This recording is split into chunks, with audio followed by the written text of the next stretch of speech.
you have a question, make sure you put your question in the comment section. If you're looking for that shout out that I know you're looking for, put your name and where you're from in the comment section, and we'll give you that shout out that you're looking for. All right. Make sure that you check out the Spotify page that this will be uploaded on at the end of this live as well. So make sure you have your good questions ready, because we're going to have a tremendous interview here. You guys saw we got the new Sergeant Be Safe cartoon up and running. It looks good. I like the background looking good. We talk about firearm safety, which is a hot topic, especially in today's world, especially with all this heat going on everywhere. Everyone's acting a little crazy.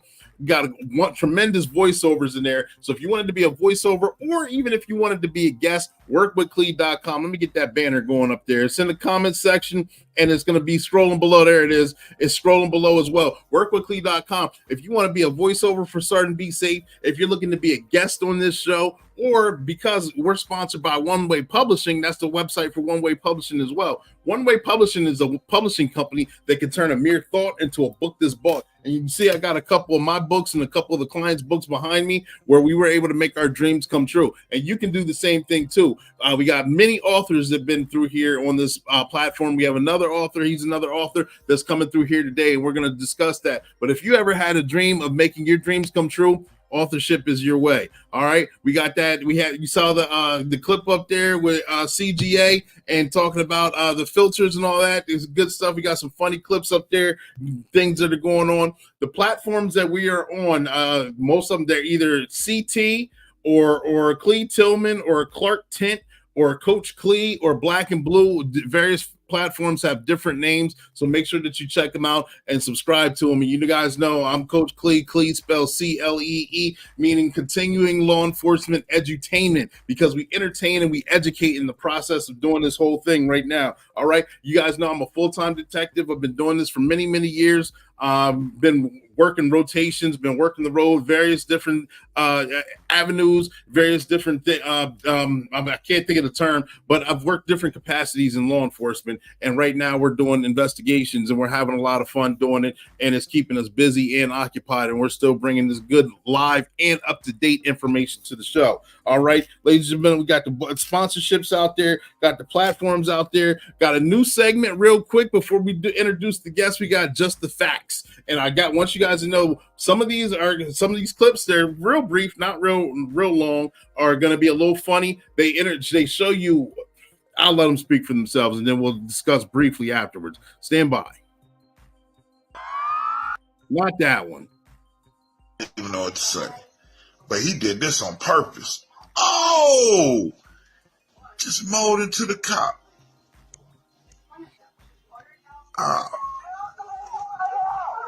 And he got out talking. Okay.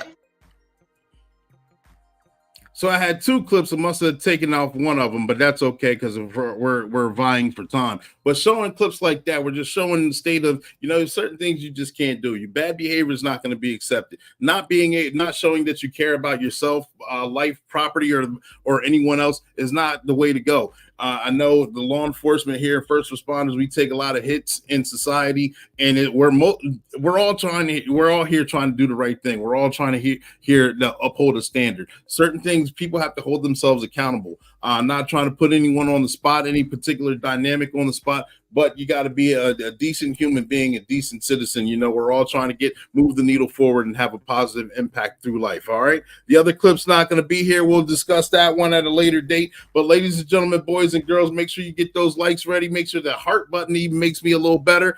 Get your comments coming. We got a special guest who's backstage, and I'm going to bring him to the forefront. Ladies and gentlemen, boys and girls, if you haven't heard of him before, you will by the end of this live or by the end of this replay. So make sure you guys check him out. His name's Oscar Smith, ladies and gentlemen. He's been a gymnast. He's been an athlete his entire life. We talked earlier today. We were talking backstage. He's a real incredible guy. I'm a true fan of him already because I know a little bit of a backstory, and I got to read a little bit of his book and things like that. It's very inspirational. I know he does 15-second motivational speeches on social media. He's a retired NYPD detective. He's done 15 years in law enforcement. He's also was a rescue diver for the NYPD as well. And I'm excited to hear about that. He's currently a gym owner for O-D studiogroup.com. Get his website up here so you guys know what I'm talking about. And it's also in the comment section. Make sure you guys check that out. Not now, but at the end of the live. He's a motivator. He's an author. He's a great person. He's done tremendous things, and he's here to share his story. Ladies and gentlemen, boys and girls, without further ado, I'm going to bring him to the stage. Oscar, are you there? Yeah, I'm here. Clear. Perfect. Announcement, right? I mean, I don't know if I can follow up with that whole thing. I'm like, who's this guy? I want to meet him. Hey, me too. Me too. I'm glad to have you here. Thank you for making yourself available. Trust me, like I wasn't lying when I said I'm a true fan, and I'm looking for. I'm keep trying not to talk with my hands. I'm sitting here stiff. I'm looking forward to diving into this interview. But first, can you, for those of the people who are watching right now who have no idea who you are, can you tell us a little bit about yourself? Sure.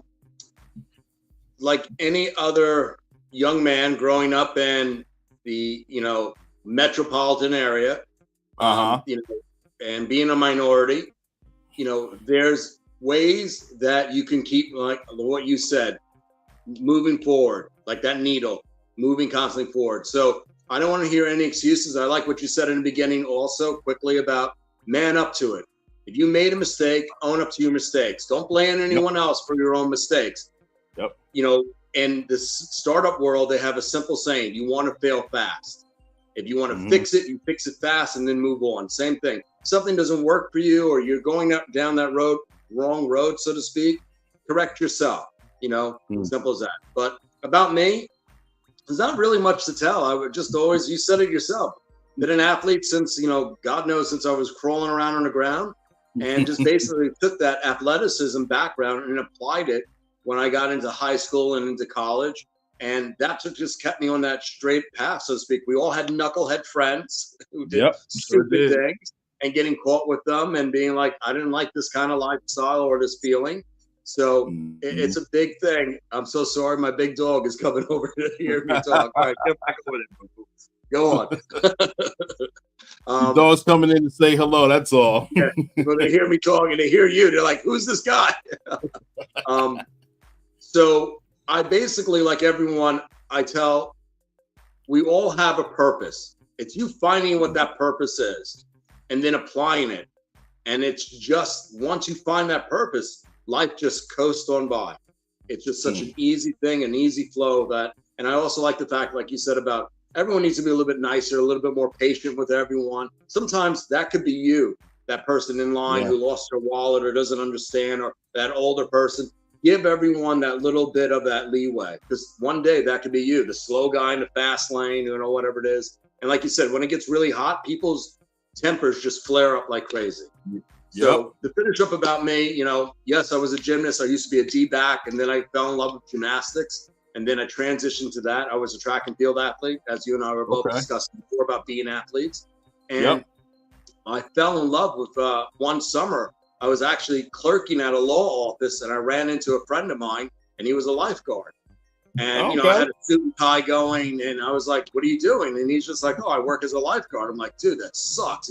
He's in like his, basically his shorts and a jacket, whatever, like this jacket. I'm like, dude, I'm in a suit and a tie, pulling case files, all this stuff.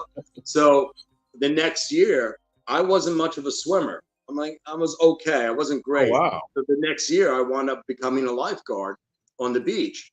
And it was interesting because it was all different people from different backgrounds. And what was great was that I ran into, actually, I started working with this one cop, Richard Wagner.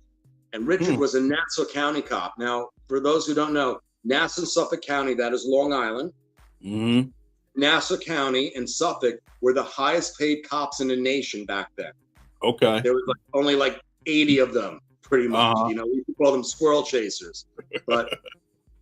And he said to me, because I was transitioning between my teaching and coaching, and I was kind of bored of it, and it just didn't seem like it was flourishing enough. And he said, I think you'd be a great cop. So 8 hours of him and I sitting in our lifeguard tower, him just telling me, look, if you hate it, you can quit. And that's what made me go into law enforcement. Wow. And what was great was the athletic background. I wound up becoming, going to the academy, being the company sergeant, and then, excelling in that. And then, I did finished college, and then I went on to get my master's. So, everyone, it's a stepping stone. So it's just step by step by step. I didn't get to where I am today overnight. So do the work. It's going to take you time. Don't be discouraged about it. And here I am today. Never thought I'll be an author. I had that set in my head. And I said, okay, 10 years, took all my little notes and scrap papers, things of workouts and philosophy and things like that, put it all together. And I sat down with someone from a university out in Oregon, actually, who was a chairman of the English department, who helped me put my book together and proofread it and everything like that. And then I wound up getting published. I'm like, okay, how do I publish it? And I'm like, all right, what do I need to do? And then put my book out there. I mean, so a lot of things I tell everyone, as Bruce Lee said, water goes around, through, under, around every obstacle. And like his line, be like water. And I said, you can do that yourself by finding a way to overcome every obstacle. And I always tell this to people, which I had to learn. There's never a problem. There's always a solution. It's just figuring out what that solution is. So see, I'm loving the mindset. I'm loving the mindset. You're hitting on a lot of pearls and gems that we talk about here on this platform, especially the portion where you're knocking on the door, getting out of your comfort zone, trying different things. And like you said, you didn't become who you are overnight, but you took steps in certain things, and you were able to put yourself out there and become the best version of yourself for that moment, which capitalizes, kind of like building a brick wall, and you were laying piece by piece of that brick each time you were trying something new to perfect that and to perfect yourself until you continue to, all right, I'm doing this. I decided I want to be a lifeguard. Then I'm talking with a police officer. I get into law enforcement, and he gives the best advice ever. If you don't like it, you can always stop. But you persevered through it, and you were able to develop yourself to actually sit on this podcast right now and doing me the honors of interviewing you and hearing this tremendous story. So I appreciate that. No, you know what it is? It's the same thing. Like, I'm retired. You're still in the game. We all, I don't care what anyone else says, all retired guys, you miss it because it becomes a big part of your life. And you have a story of someone that you really helped who needed help, or a story where someone really touched you, the humanity side. And people don't see that. And I think it's great for your show, showing the human side besides the uniform. Like, we're not robots in that uniform. We're human beings. We're brothers, we're fathers, we're sisters, everything else. We're real people. So we understand that. And then, the horror that we see of like how bad people can be to each other. Yeah. And just, the classic line was from Heat, when Al Pacino, whoever he ghosted basically, or followed, that homicide detective or lieutenant, that he was, mirroring that concept. When he said, yeah, let's share that about the crack mother who threw the baby in the microwave because it was crying too much. Let's share that, whatnot. Yeah. Like, there's certain things you don't bring home. Yeah. Right? You don't want to talk about, especially when it comes to, we deal with life and death a lot. Yeah. And at any time that can happen or not happen. Or deal with someone who's like, I got a flat tire. Let me help you change your flat tire because you don't know how. It's like, okay. Or someone being lost. I mean, so any day at any time, that's a difference. And people have to understand that, especially in law enforcement today. People call us because they want help. And we're there to help you. And that was a big thing, like with bad guys or knuckleheads. I used to tell them straight up, you act like a knucklehead, you're going to get treated like a knucklehead. Yep. That's simple. Act like a gentleman. You got caught. You made a mistake. I don't want to see you again. That's your choice. Catch you again. That's on you. Simple as that. Don't make excuses about anything. It has nothing to do with your race or anything else. You have a choice. And accountability. Exactly. Yep. Accountability is everything. I believe I'm a true proponent of that. Yes. You can't become who you are without accepting. You can't become who you want to become without accepting who you already are and building from it. And you alluded to that already as well. And there's some guys. I remember one time when I did narcotics in Manhattan, in Chelsea, and back then when drugs were illegal, and there was a guy I caught, stealing weed or buying weed, whatever it is, and I actually felt bad for him because he told me a really good story, whether it was true or not. I let him go. And I said, okay, go throw the weed in the sewer or whatever it is, stuff like that. I don't want to see you, because he was like, I'm going to get in trouble. I'm going to lose my job and this and that. I was like, I was getting this for a friend, whatever. And I said, all right, I never want to see you again. And I never saw him again. So I like to think of the better side of that, that my interference with that and giving him that one out, that this isn't for me. I got caught. I'm going to go turn my life around. I'm hoping that's exactly what happened. It wasn't a scam, but I never saw him again in the neighborhood. So I like to think of that as a positive insight, like, hey, this officer gave me a chance to change my life, you know, so I don't go down that road. And I think a lot of cops, male or female, we all have instances like that. Like, okay, you made a mistake. I get that. Yeah. You know, peer pressure, stupidity, whatever it is, poverty, whatever. You made a mistake. Don't do it again. I'm going to let you go. You know, you get a mulligan, as they say in golf. You know, okay, you can reset it. But if you go and do it again, I'm not going to be happy if I see you again and catch you. It's game on. Yeah. For understanding. And that's the whole thing where, you know, people have to understand just what you said, accountability. You make a decision yourself, a rational decision. This is can happen or that can happen. You control that. And that's part of that, you know, 15-second motivation, positivity. Think positive. Perseverance. If you want to go and be a lawyer, go through the steps to go to law school, you know. And then the other one is professional. Be a professional, no matter what you do. There was a gas station attendant in Far Rockaway, Queens. And the guy in there, he was a very disheveled individual. You know, he definitely had a very hard life. Older man, like 60 years old. He treated everyone every day with the utmost professional. He was the best, like, gas station attendant he could be. And I commended him every day. I was like, you know, come in, you know, fill up your tire with air, pump gas in your car, clean your windows. You know, if you gave him a nickel, you gave him $1, or you gave him nothing, he still treated everybody the same. And I said, that's the way you have to be. And a job. He was proud that he had a job. He was so proud. He's like, I had, you know, ups and downs in my life. I blame myself for where I am today, but I can make it better tomorrow. And I said, you know, it almost makes you want to cry because he turned around. Who knew his background?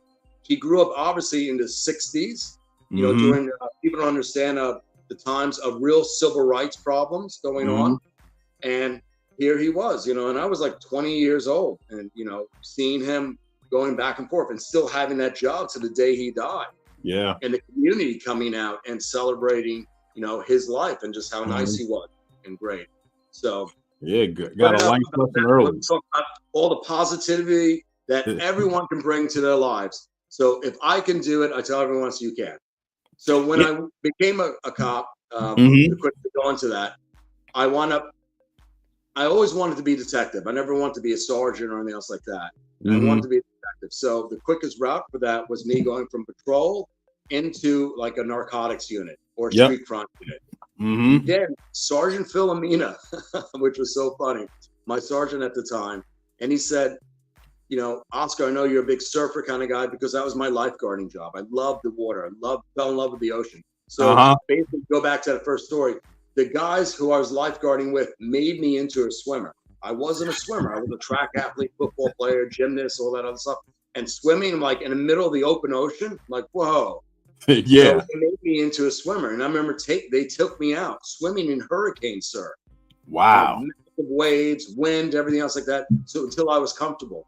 So he knew that, Sergeant Philomena. He was like, I love the ocean. He said, Oscar, did you ever hear of the scuba team? I'm like, no, not really. And he said, well, you know, they're search and rescue. You have a big aquatic background. So maybe this would be a good spot for you. And then he said, it's the elite of the NYPD. He said, there's only 30 guys in the unit. Only 30. That's it. Out of 38,000. That's what turned your switch on. Exactly. I was like, all right. And I was like, what's the test like? They said it's equivalent to like that of the Navy SEALs. I'm like, really? I'm like, okay. So I got a little bit of a taste of it, what I needed to do. And I just trained and then came out and did it. And the best thing about the job back then, it was you work 3 days a week, 3 days nights, 3 days, 3 days days. Then it was 12-hour tours. And we were the only unit allowed in the NYPD to sleep because we needed to be fresh for anything that happened. Right. So from bombs to when the plane landed in the water to explosions, car submersions, everything else like that. suicides. I used to always get mad because I'm like, why does everybody want to try and kill themselves by jumping off the bridge at 3 a.m? I'm like, can't you guys do it like doing normal hours? But it's never convenient. Yeah, never at all. And that's what got me into the scuba gear. And, I loved it. It was just, the training of heavy weapons and then dignitary protection and then bomb disposal. And it was great because we were working with the DOD guys, Secret Service. Anytime the president would fly into Wall Street Heliport, we're the ones doing the bomb sweeps. Because they're like, you guys know the water. You know what best, not us. We're not jumping in there. That's your backyard. So, and that's what made me go into the scuba unit. And I got promoted to detective since we have a special skill. And that was the best thing. And I remember Chief Kamadana at the time. He was an old school Marine, high and tight. This guy was like, in his 60s. He looked like he could beat the crap out of anybody, full on. And he just admired the fact of my work ethic because I was to go run on the flight deck, flip a tire. Like I would go and get these 400-pound truck tires I would find, put them on the flight deck, flip them around, and then go swim in Jamaica Bay.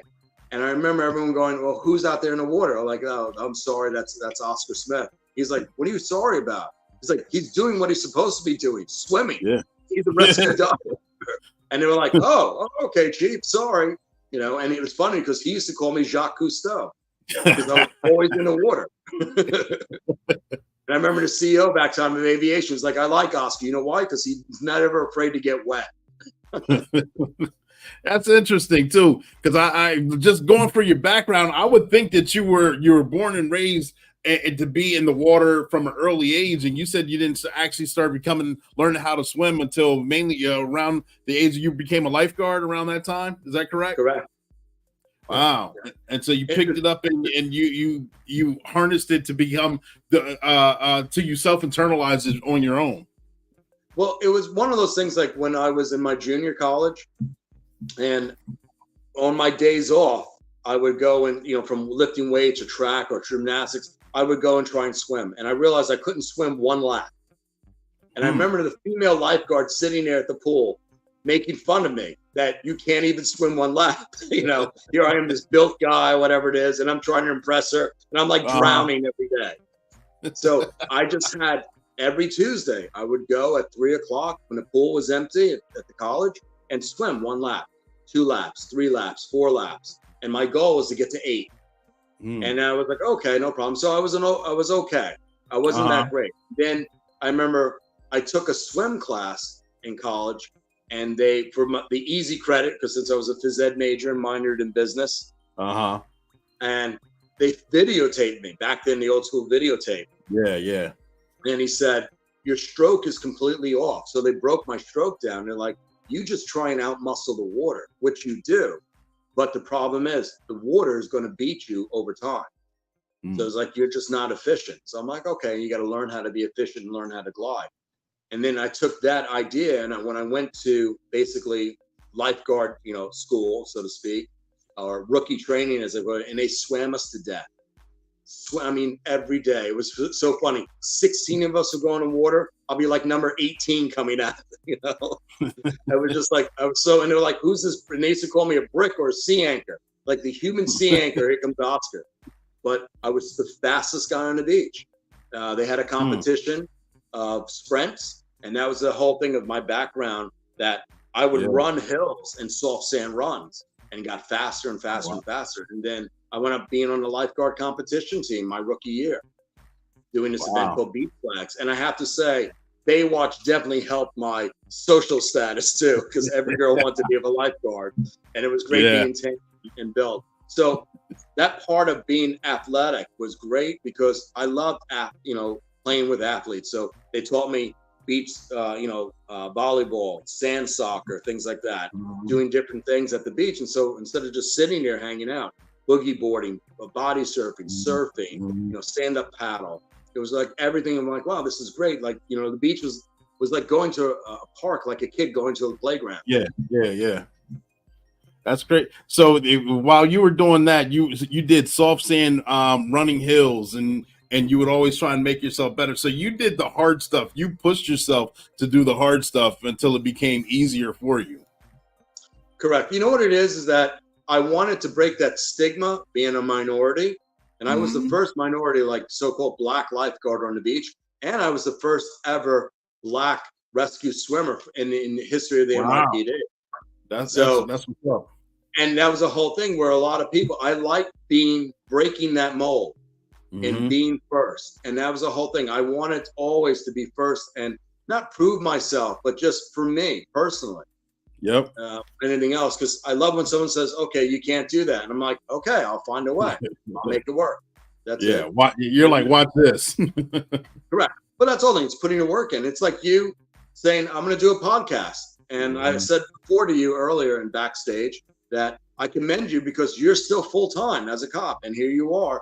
And it's not easy. Everyone thinks it's so simple putting together a podcast. It's not. And all that time and effort put into it. With producing, setting it all up, the equipment, getting guests, everything else, editing, it's very time consuming. And I'm sure you have family, you have friends, loved ones, stuff like that. You rather spend time with, but you have to do this and then promote and then market. And it's like, it's a full-time job. It is a full-time job. And that's the thing a lot of people don't understand is that you have to inspire yourself to do that. And that's something where you go, well, I'm going to start this. I'm not going to fail at it. I'm going to keep going. Yeah. So I'm gonna make it work. If I have 1 viewer or 5 million viewers, okay, I'm gonna keep doing what I'm doing. That's it. Keep the needle moving along. Exactly. Yeah, I couldn't have said it better myself. Ladies and gentlemen, boys and girls, stand by. We're gonna jump to a quick commercial, and we're gonna come right back. We got a lot more of this interview coming at you, so we'll be right back. Stand by.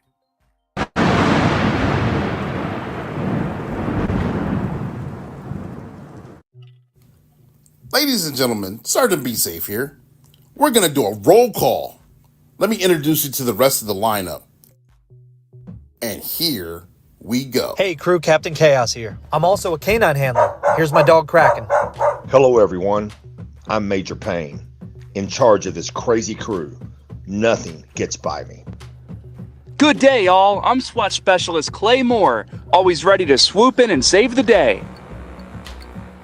Hello folks, it's the Eagle of Justice swooping in, providing advice to set things right. Hello, Sergeant Be Safe, Captain Chaos. I'm your new district attorney, just in case. He is our district attorney, trying to clean up the streets. Yes, locking up bad guys. All rise. I am the Honorable Judge Mint. I'm a district attorney scot-free, and my guys didn't do it. Ooh, I think I'm gonna like this city. Rob you blind here, and I'm here to cause total chaos. Yeah, I'm Treacherous Tony. I deal illegal drugs and pills. My new friends Robbie Blind and Chance Wilder brought me into their crew. Chance Wilder at your service. I guess I'll just cross the street here. You guys remember what almost happened to Megan. She doesn't always pay attention. Oh, geez. I didn't even see that car coming. Hello. Welcome back to my classroom. In case you forgot, I am Mrs. Gainer. Hello. My name is Maya. I could tell this is going to be my new favorite class. Hello.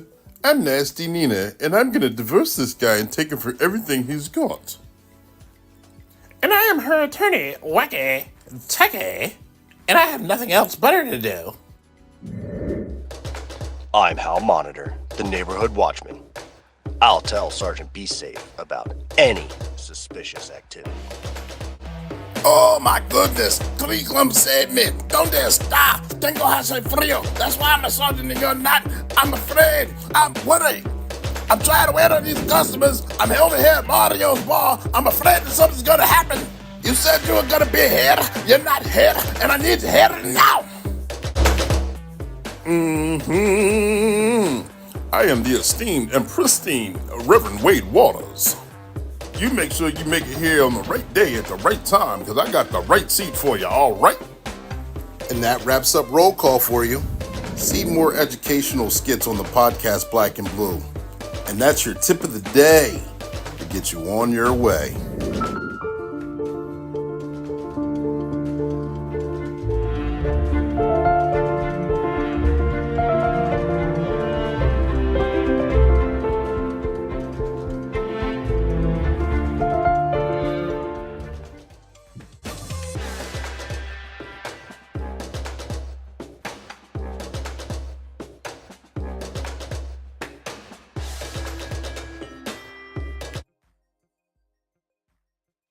And we are back, ladies and gentlemen, boys and girls. That was a word from Sergeant Be Safe. I hope you guys enjoyed a little roll call, introducing who his world is and who the universe is. Good guys, bad guys, and common citizens in there, giving safety tips weekly here on the podcast, Black and Blue, and on the YouTube page. So make sure you guys check that out. But we're jumping right back into this interview here, and I'm sitting here stiff, not trying to use my hands. I want to go like this so bad. We got Oscar Smith right here, ladies and gentlemen, boys and girls, and we've been having a dynamic conversation. He's been giving us a lot of good information, a lot of good things that he's done, and is still willing to do to move the needle forward and promote himself, promote positivity, to show that, you know, you can always be better. He's always finding a way to push himself and overcoming the odds. I know we talked earlier today, and one of the stories that we talked about I found tremendously exciting that I wanted to make sure we talked about on here too as well, Oscar. You talked about how when you were on patrol, you were in a certain area and you would start seeing certain individuals out and about in decent neighborhoods, just having decent yards, looking like they're enjoying life, and you would just ask common questions on like, hey, what do you do? How'd you get here? How'd you elevate yourself, or what kind of things are you doing that I'm not? And you would listen to them, and you would take their advice and apply it to your life in positive ways until you actually found, you said you found what your niche was. You found what you were good at. Please correct me if I'm wrong, and please feel free to share the story, because I know it's your story and you can tell it better than I can. That's okay. You pretty much summed it up. So I went from being a housing cop into Chelsea. And Chelsea at the time in Manhattan was going through a whole revamp. At the time, to give people an idea, New York City was going to build a stadium in Manhattan to rival an outdoor stadium, rival MSG. And that was in Chelsea by the Javits Center and the old Long Island Railroad train yard that was there. Okay. So I went from basically lower income people and seniors in Rockaway, Queens, to all different types of very high-end individuals. So I would get, like what we call 1011s, that's alarms, or like small little 53s, which is our code for accidents or things like that, or 1010, like, robbery or something in progress. Usually 9 times out of 10, it was just something minor, like he bumped me, or he hit my dog, or he looked at me the wrong way, kind of a thing. So, and it was funny because coming from that housing to this, I'm like, really? Are you kidding me? I never forget my first call was his dog bit my dog at the dog park, and I want his phone number. I'm like, you're kidding me, right? Like, really? You guys can't work that out yourselves? You actually have to call the cops? It's like, welcome to Manhattan. So I started to inquire about like people, what they did by going into their beautiful townhouses in Manhattan, or beautiful apartments with doormen and penthouses. And it was just a simple question, because looking at what they had and where they went to school. So they just started to engage in conversation. And I was really shocked how a lot of them opened up to me right away. And my partner at the time said, Oscar, it's because of your size. You're not exactly a little guy, and you look like you don't want to take no for an answer. So I intimidated him a little bit. But so I took that background, because all cops, we usually do side jobs, and it's usually in security. And some sort of security. And I always tell everyone, think outside of that, because a lot of the security guards in Manhattan, doormen to movie theaters, to also hotels, are off-duty or retired cops. Yep. And I totally understand why, because we can carry a gun and we know the local precincts and things like that. It's easy to communicate. So I said, I want to do something outside of security, because I used to get last for security all the time. And I said, I want to go back into what I used to do, and that was training. So before I was a police officer, when I was going through college, I would work at a gym because the membership was free, and I would go and do the closing shift. So basically I was a gym floor attendant. I'm the guy who wiped the stuff down, put the weights away, and gave you a spot if you needed it. And no one bothered me. Then I would do my homework. See, I'm using my hands also. It's all cops. We always do that for our hands. That. I guess, that's a trait of ours. I'm sitting here folding. But it's also remember they taught us that in the academy, because their hands are always up for that defensive stance. And it's just good tactics. That's the whole thing, where your hands are up, so right away you can deflect and whatnot. Exactly. I remember that. Sometimes we just got to sit on our hands and be like, oh, okay, but so I took that a step further, and I wound up working in a gym in Tribeca part-time, and 9/11 happened. There was lots of overtime, and I had a couple of clients, and the guy who I worked for, he was very half-assed about his gym. Didn't, clean it himself. He didn't put paper towels up or little things. And I said to him, you want to do this, this, and this. You got a nice little bit of clientele coming in. And he said the worst thing you could say to me, well, if you know so much, open up your own gym. 6 months later, I did. And that's how it all started, and I was like, okay. Wow. So because of the people talking to them in Chelsea, realizing, because it's that saying, you're never going to get rich by working for someone else. You can have a very comfortable lifestyle. And you and I both discussed off in the backstage, your overtime is only for so long.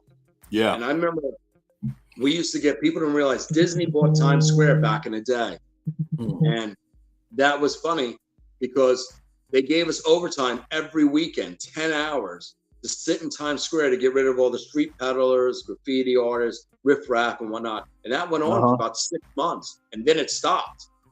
And we were so happy making that extra money. I'm like, oh, and then all of a sudden it's gone. You're like, all right, now what do I do? Yeah. So, and that was all the federal funded programs, everything else like that. But that was the thing where I spoke to people and I listened to them, besides go become a lawyer, as in I was holding law enforcement. We have the opportunity to lots of programs out there from your local colleges that give you extra credit and also fund you to go on. Let's say you want to be a teacher, you finished law enforcement, you want to go into that aspect, or I want to go into a lawyer, or I want to open up my own business, whether it's carpentry or television production, something along those lines. There's never anything that you cannot do if you just don't set yourself, back by saying, well, that's too much time, or it might not happen, or I'm not too sure. Do the research, get the education, talk to people. And that's the whole thing, what started with that. I just started talking to people, and I knew the gym business. So I said, okay, what do I need to do to make this work? Gotcha. And that was it. Yeah, I like how you explain and not limiting yourself and not buying into the excuses as well. We all have the same 24 hours in a day. And some days are easy, some days are not as easy. Some days are character building days. You guys know on the platform what that means. It can be challenges, but you still got to make things happen. Whether you're still working a traditional 9-to-5 or you're working for yourself, and your hours, you actually work. When you work for yourself, most times you're actually working more hours than you would for a traditional 9-to-5 company or anything like that anyway. So therefore, you're still putting in a lot of work. That's true. And I'm going to touch upon that. People, you have to understand, when you own a business, it's never closing. It's 24/7. It costs me a relationship. It's going to cost you time with your kids. Be prepared for that. Yeah. And that's the whole thing where you have to balance your time, which is very important. And when that comes to it, like if you want to fold up the business and leave, that's up to you. But if you pursue it and wait it out, the average time is 5 years for your business to grow. So you have to give it 110% 5 years, not 95, not 70% or so. If you go so, your business is going to fail. It's just that simple. And it's the same thing like that in law enforcement, where you tell everyone, you want to go to an elite SWAT unit. Okay, you need to do this, this, and this. There's a process. There's steps. Do the work. Simple as that.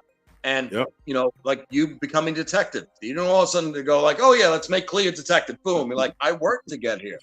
I had to learn detective work. What does it, detail? What do I need to do? And then work on that. And then as well, reading people, understanding. And I tell that to a lot of people as former police officers or present police officers, we learn how to read people.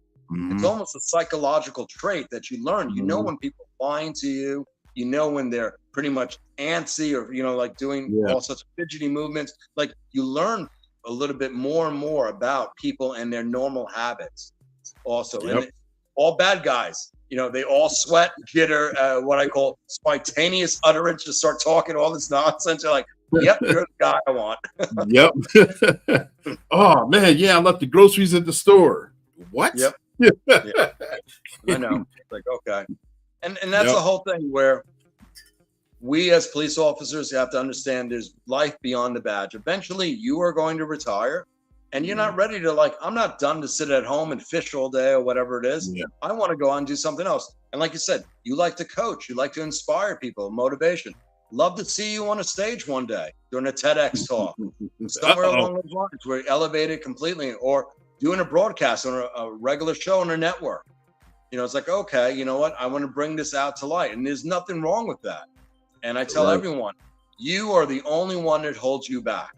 Yep. Simple as that. And that's like my motivational thing. And I loved it when I stopped it and someone said to me, wrote me literally an email and said, because of you, I get up every morning. Other than that, I'm depressed. And I was like, you know what? I'll go back because of that one person. That one person, I'm like, I'm going to do this every morning. That's all. Wow. You were a game changer for somebody. That does make a huge difference. Look at But that. it's the same like with you. I'm sure in your comments and emails are like, hey, thank you so much, especially for the younger generation. That, you know, not all cops are bad. Not everything you see on TV or in the media, stuff like that. There are cops out there who genuinely want to help you. Yeah. And we have in New York is PAL, the Police Athletic League. Yeah, we have that here as well. Yep. Where you go and you tell kids, like, this is the right route to go. You know, you don't hang up knuckleheads. Yeah, it's fun to do this whole thing and whatever it is, or you want to move girls and cars and all that nonsense. And what was great about us growing up, we didn't have that social media nonsense where they make you feel like you're living a substandard life if you're not doing this or having that or whatever it is. Like, you want to be happy. And that's a key thing in life with everyone. You want to be happy. Trust me, I know billionaires who are so unhappy and they wish they had my simple life. And I'm like, it's just simple. Same with celebrities and athletes. Like, you surround yourself with a bunch of chickens, you're never going to soar like an eagle. So, I like that. I like that. Yeah. And while looking at your book, I was going to ask, you know, since you took on the challenge of getting your own gym, and then you've trained, I've seen a lot of important names, high clientele in there. And just from, you know, living a little bit of life, it's good. And I'm not trying to take anything away from it. You touched on it yourself. Sometimes the ones we think are at the top are really not always at the top as what we may perceive them to be. And the ones that are at the bottom are really not always at the bottom or the perceived bottom or what we may think it to be as well. Not trying to take anything from anyone else, but well, let's just go back to the original question. Where has your gym been able to take you personally into your mental well-being and your philosophy on life? I have to say it's mostly my clients when I touch upon them, where I have clients who've been with me for over 10 years. I can't get rid of them. They're like a bad penny, as the saying goes, but they tell me straight out, Oscar, you don't know what's out there, other trainers and stuff like that, or other gyms I've gone to. I can't do that. You spoiled me. The best is one client. I had a girlfriend I was dating, and we were sitting down on the floor of my gym, and it was like 8 o'clock at night because I would clean the gym myself, mopping up and sitting on the floor, her and I laughing. And he came in, and he was a very high-powered individual. And unfortunately, I'm not going to say his name because I always keep, the business guys, my clientele. Understandable. He used to fly me to LA on his private jet. Back and forth at the Malibu Colony, when I'm sitting with Dustin Hoffman, I'm hanging out with Hollywood producers, John McEnroe, stuff like that, dinner. I'm like, okay, Lenny Kravitz. I'm like, all right, you know. And he said, I like the fact that you're so down to earth. You're mopping your own floors at your gym. You sit down on the floor. You're laughing with your girlfriend. He's like, I want that kind of life. Wow. He's like, I've been divorced 3 times, you know, like I have kids, stuff like that. He's just like, where did you lose that direction? I have all the money in the world, but it can't buy happiness or health. And my philosophy, I distill that into all my clients is just that. Be happy, be healthy. They both go together like peanut butter and jelly. My favorite saying. Simple as Mine that. too. Get me the PB&J. Do you know it's funny? If you go to any deli, anywhere in the United States, they will not make you a peanut butter and jelly. You can get anything else but a peanut butter and jelly. I never actually thought about that before. That's interesting. Because they won't open a jar of peanut butter or they get jelly to make one sandwich. Because the rest will probably go to waste, huh? Exactly. When the guy told me that, he was like, I'm not going to open that up unless you buy the peanut butter and jelly. I'll make you the sandwich. I'm like, no. Wow. So that was my philosophy by distilling to everyone a little bit of my background and how athletics helped me basically become the man I am today. And I try and push that out to everybody, that you always have ups and downs, but your health and your mental well-being is always there. It's important. And that's another thing I want to talk about, all our fellow law enforcement. If you feel depressed or feel like you have anxiety, don't be afraid to talk to somebody, from your partner to your supervisor, stuff like that, to friends, whatever it is. Get a different perspective of things. Go out and get a little bit of like, hey, I just need someone to kind of bounce this off of a little bit, or just kind of find a healthy outlet, whether it's swimming, working out, whatever it is. If it's playing chess, watching movies, writing, anything. Gardening is one of my favorite things to do in my off days. So do something as a healthy outlet for you to get rid of that. And also, see, there are good people out there, as well as we know lots of bad people, but we always run into the bad people, never to me of the good people. So back to the gym thing, my philosophy is very simple for everyone. Could you be a little bit healthier every day? Yeah.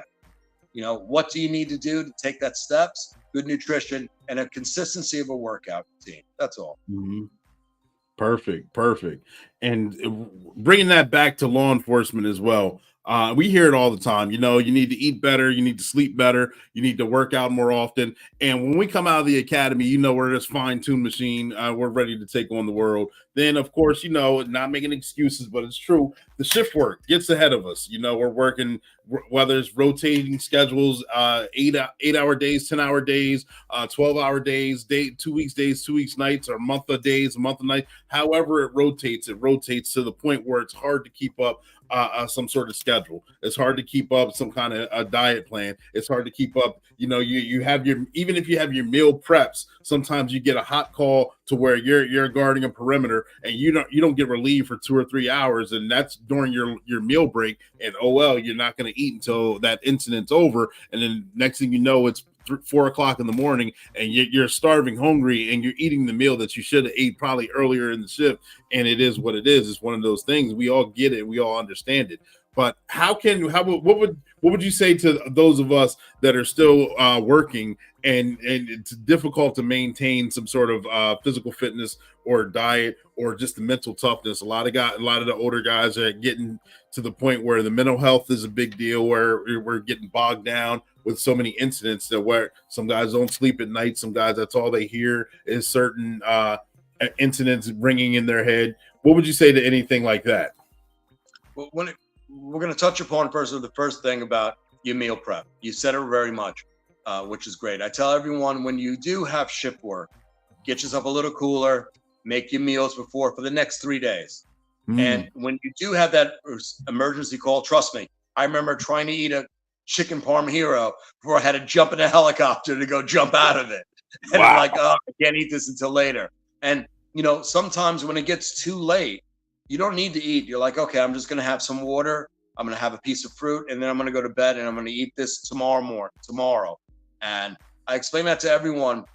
You have to realize, it's 3 a.m. You're not going to have a steak and potatoes dinner that you were supposed to have at 8 o'clock. Right. You got to start thinking of that of yourself. Like, that's not going to help you. Let me skip that.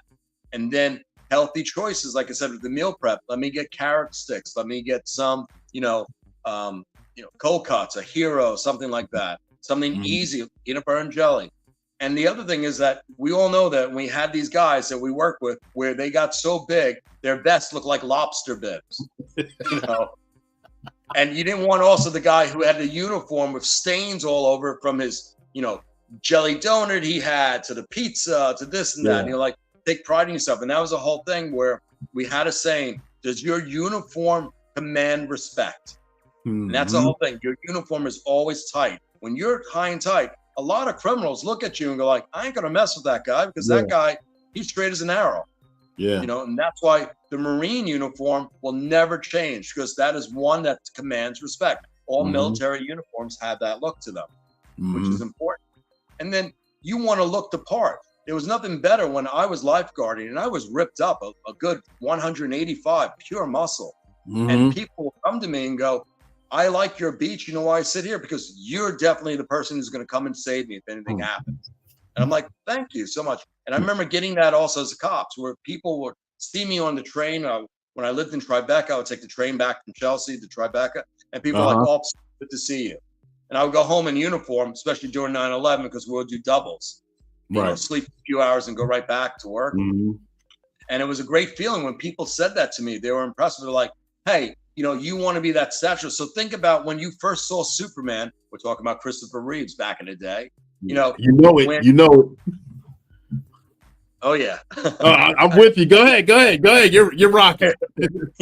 So then, you know, when he first came out on that thing, you were like, I want to be Superman. I want that. Wow, that's Superman. And that's how people see us as. When you roll up on a scene, and we discussed this before backstage, people generally call us, they need help. And that's the thing I explained. When people are drowning in the water, they have this stare of like, you know, their life flash, their eyes become glassy, they're waving, failing their arms, and they're like, you know, screaming for the mommy or else like that. And they're like, when they see you, it's like God came down and grabbed them. Wow. And it was a funny joke. I trained this rabbi real quick. And his rabbi told me this joke, which was funny. And he said, you know, there's a Jewish guy drowning in the middle of the ocean. He's like, oh, you know, a boat comes by. Hey, get on the boat. I'm going to take you. He's like, no, God will save me. Boat drives off. Lifeguard comes out and paddles. Say, hey, come on, get on the paddle. I'm going to take you in. He's like, no, God will save me. And he's like, no, okay. And the lifeguard leaves. Next thing you know it, scuba diver comes by. He's like, oh, dude, you're in trouble. Let me help you. I'll give you my tank. When I would go back. No, God will save me. He drowns. He goes to God. God, I thought you were going to save me. And God goes, what are you talking about? I sent you a boat. I sent you a lifeguard. I sent you a scuba diver. What's wrong with you? But that's the whole thing. Right? You didn't take it. But that's the whole thing. Is like, we have to learn to save ourselves. And then people need that extra help. And people look at us that way. It's great when kids look at us that way. When I would get out of the helicopter or get into the helicopter, when we would land in Central Park or Jamaica Bay or ponds or things like that, kids were like, wow, because we look like Superman. They were like, that can't be real. It's something you watch. My wife used to call me James Bond for the things that I did. But back to healthy wise, you know, eating healthy, you have to implement that. Same with a good diet with consistency of working out. Even if it's a half an hour, even if you just do cardio, ride the bike, walk, anything, just to keep that weight down and keep your circulatory system. Plus, it also helps you sleep better. Mental fitness, that's a whole different angle aspect. When you feel bogged down or overwhelmed, find your friend, your partner, or someone to talk to help you along that way. Or seek a medical professional, a psychiatrist, psychology, anything you can, whatever you do to get that stress out of your head. Remember, that's a first sign of depression when you can't sleep and you can't turn things off in your head. You start to become, like you say, bogged down. And I hate to see guys who commit suicide because they feel no one, or end up in the bottom of a bottle. We all know those guys who do what we used to call 4 to 4 tours, 4 p.m. to 4 a.m. because they would close the bar. They would get off at midnight, go spend the next 4 hours at the bar. You know, it's like, oh. Yeah. I mean, no matter what, nationwide, worldwide, I mean, we all know those guys in one capacity or another. And it kind of, I remember it hurts to see the older guys. Now that I'm one of the older guys, but when I was younger, to see the older guys is to actually see them on a call and you see them shine. And I'm like, wow, this guy, you know, he's coming in here. He did this, he did that. He said, and watch that guy over there before, as you're still a rookie officer, you're looking like, how does he know this guy's going to run? And you start picking up cues and then to watch them develop to where they start getting burned out and they start gaining weight and they start not caring. You look at them and like, wow, you're this great officer. And you watch them kind of whittle away until they're almost not the same individual they were before. And you're like, how did that happen? How can I stop that from happening to me? Because they all say that this job's a meat grinder and it'll chew you up and spit you out if you're not mentally prepared for it. Correct. And we had a saying, we used to call those guys hair bags. You know, they're so miserable about everything, they even hate their dog. You know, and they don't look, like I said, you said it before, own up to your mistakes. If you got divorced or whatever it is, you did it. Don't think of what that person did wrong. Think about what you did to push that person away. Same with your friends. And that's a sure sign of some sort of mental illness when people start secluding themselves and living like a hobbit. Yeah. You know, and not really talking anymore and else like that. And I'm like, hey, you know, let me take care. Or you find them all the time.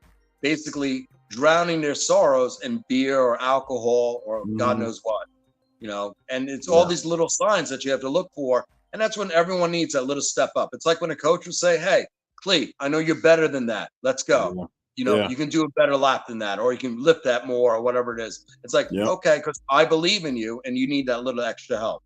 Yep. Yeah. And reading through your book, Natural Strength, ladies and gentlemen, make sure you guys, when it's available, make sure you guys get yourselves a copy. It's a good book. It's a quick read as well. So it's not something that you're going to be tied down with for a couple weeks, but it is very applicable, especially to the law enforcement community, because when I was reading it, and we all know it as well, the better your diet is, the more you work out. And I know you give tips and things like that, and experiences, and also I can't think of testimonies are in there as well. To where, you once you Deion Sanders said it best. If you look good, you feel good. If you feel good, you play good. If you play good, they pay good. And so that you start sleeping better, like you said, your mental health increases, and you start feeling better about yourself. You start feeling like you're very confident with yourself.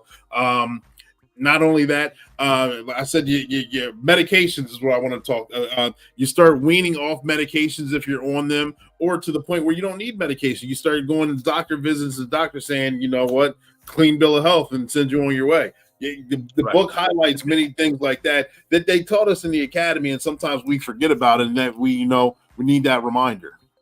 Correct. Yeah, absolutely correct. I explain to everyone, there's nothing better than two chemicals that the human race can never basically replicate. One is endorphins, and the other one is adrenaline. So all the medications you take, remember, your body automatically uses that and stops producing the stuff that you naturally produce because of the medications. And again, you don't want to be popping pills when you're 50 years old, and then 60, 70, because they just give you more pills, because pills all create side effects. And we all know that. So I want everyone to be mentally and physically healthy. Take care of yourself. Do what makes you happy. If you're depressed, be happy. Go see movies. Go engage friends. Be social. Get off the phones. Get off social media. Get off all that nonsense. It's garbage. It's garbage out there. It's just basically scrolling, swiping, all this stuff. Everyone has AD&D because of these stupid things now. And we don't think for ourselves. You got to think for yourself. Read a book. Physically pick up a book and read it. And I wrote a book. I made it for the reader, not about how great I am or who I train or that. I want you to be inspired. And I talked about being an inner child. When you went out to play, you didn't have like, oh, I'm just going to do this for an hour and come back home. You went out and played all day till your mom or your dad had to come get you, or your brother. You never wanted to come indoors. Yeah. Correct. You were always outside. So that was a key thing. We need to go back to that and distill that as parents into our children as well. Read, get plenty of education, exercise, nutrition. That's why NFL started their Play 60 whole campaign. Everyone wants to be an athlete inside, or something else, or something better. There's a great line in the movie Indecent Proposal, and everyone doesn't understand this one line. Even a brick wants to be something. And he was showing photos of, let's say, St. Patrick's Cathedral, Empire State Building. A brick wants to be something. Everyone wants to be something. Don't be afraid to be that. Strive for it. If you fail, keep going till you succeed. It's just that simple. There's so much positivity out there. You have it within you. Just tap into it. And please, again, don't be afraid to talk to someone if you feel depressed or you feel lonely or things like that.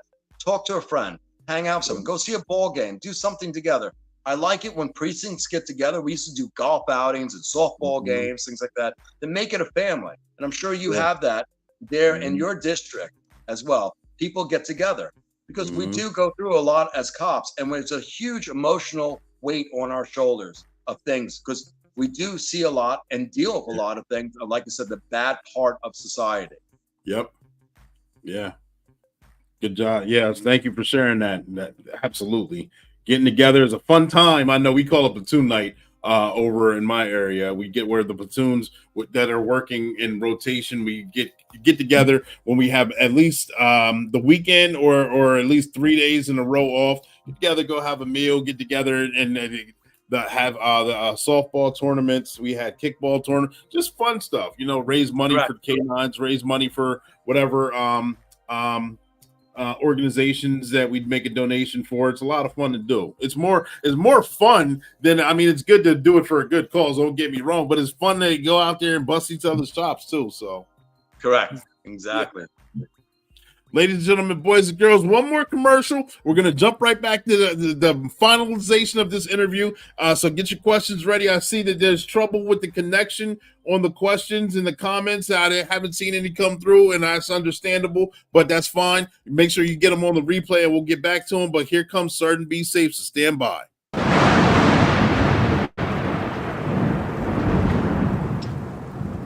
The town square is busting with activity as residents gather for National Night Out. Sergeant Be Safe, a brave and dedicated police officer, is busy organizing the event. Welcome, everyone. Let's celebrate this community event together. Here's Major Payne showing off the department's new drone. I'm going to showcase the latest crime-fighting gadgets to you all. Behold, the power of technology in keeping our town safe. Now we see the nosy hell monitor coming to tell Captain Chaos something. Captain Chaos, I have something to tell you.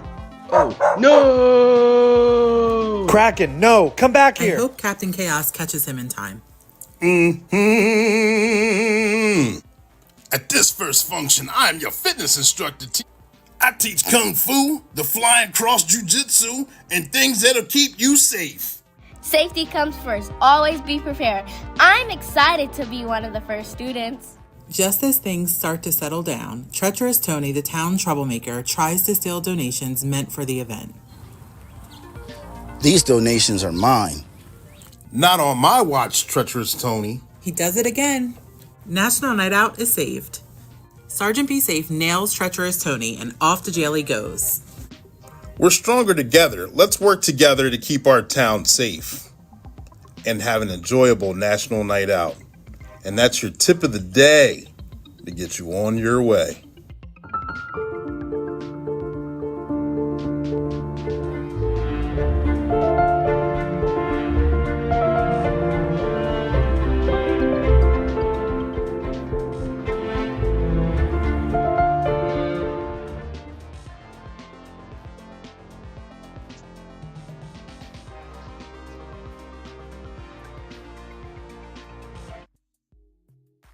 And there you have it, Sergeant Be Safe. For those of you that don't know, National Night Out is the first Tuesday in August. So yes, it's coming up next week.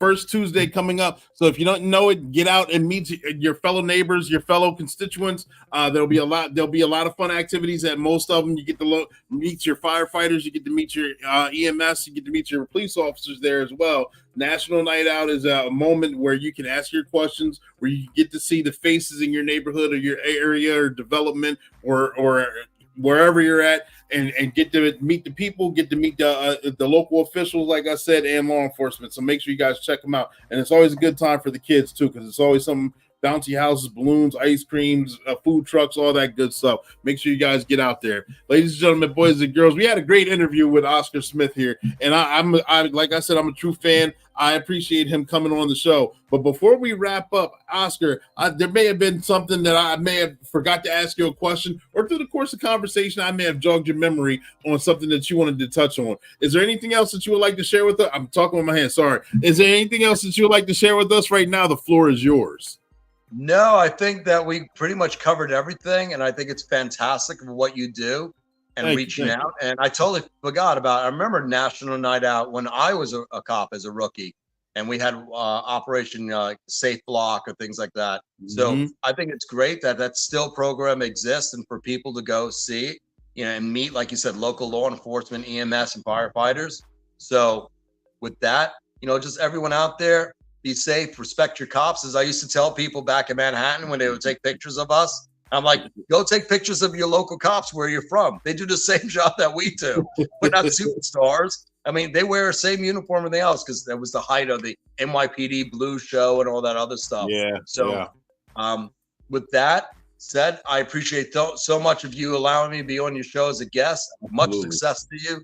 Keep doing what you're doing. And hopefully, like I said, if you need help, get the help as a law enforcement fellow with men and women. And then with kids, it's great inspiration for them with athletics and leagues and things like that. So there's a lot out there. And I don't hear anyone make complaints or anything else like that. If you want to do something, you will figure a way to do it the right way. Education, perseverance. That's the key thing. Ask questions. Simple as that. Open your mind. Read a book. Remember where you guys heard it first, man. Ladies and gentlemen, boys and girls, I told you we were going to have a tremendous guest, and he brought the show, and he brought a lot of good information, a lot of excitement too. So I hope you guys enjoyed yourself just the way I did. Oscar, thank you for making yourself available and coming on the show. I truly appreciate you, the connection. I truly appreciate the communication we had and coming on the show. I'm looking forward to connecting with you further and see if we can go ahead and do something else as far as another interview or an updated interview, maybe a little bit further down the line, but we'll see what the stars may align and bring us. But for today, thank you very much for coming on the show and blessing this show. Oh, thank you so much for everything. And don't be surprised if I don't show up in your neighborhood. I come and hang out with you guys. Let's make it happen. Let's make it happen. I'm going to have to look over my shoulder because I'm not running sandhills, man. I'll do a lot of other things. I'm not running sandhills. Well, it looks like I could actually tie a log to you and you could drag that around. You don't look like a little guy, so. Yeah. I was one of those linemen that backstage that you said that you used to work out with back in the day. So. Oh, yeah. But there you have it. Ladies and gentlemen, boys and girls, thank you guys for tuning in. Again, this is Black and Blue. The podcast is just for you, where we go live at 7 p.m. Eastern Standard Time. And when we go live with a special guest that's in law enforcement or a first responder, whether they're rookie season or retiree. And when we talk about them, we talk about their trainings, their experiences, and their publications. And we didn't fall short today. So make sure you keep those comments coming. Make sure you tag, like, share, subscribe, let everybody know about this page, because we're still going to move the needle forward. We're having a lot of fun doing it because our goal is to humanize the badge and have fun while we do it. We're going to continue law enforcement edutainment here on this platform. Ladies and gentlemen, boys and girls, thank you guys for tuning in. I'm Coach Clee, your motivational speaker, your empowerment coach, your author, and your favorite baker's favorite baker, saying 10-4 over and out. You guys have a good night. Take care. We'll see you next week.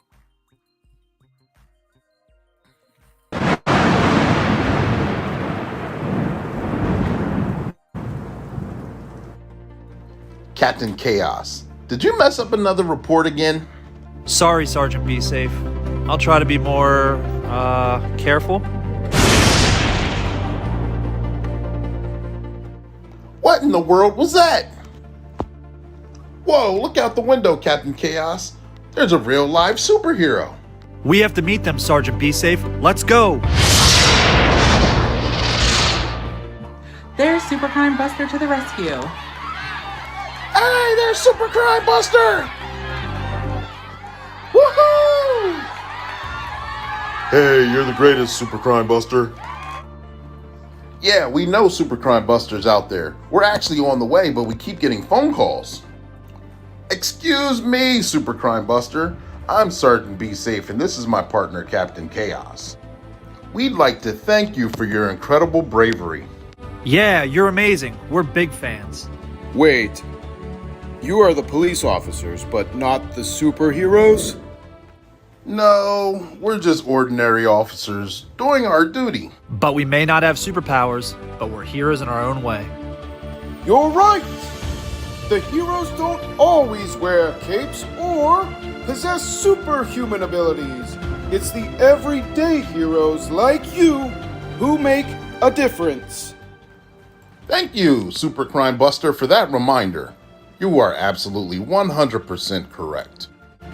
To all the first responders and law enforcement officers, take it from me and Captain Chaos. We applaud you. We know you do a thankless job and are highly needed. You are a superhero in your own right. Keep up the good work in these perilous times because you are needed. Wouldn't you agree, Kraken? And that's your tip of the day to get you on your way. Yes. No,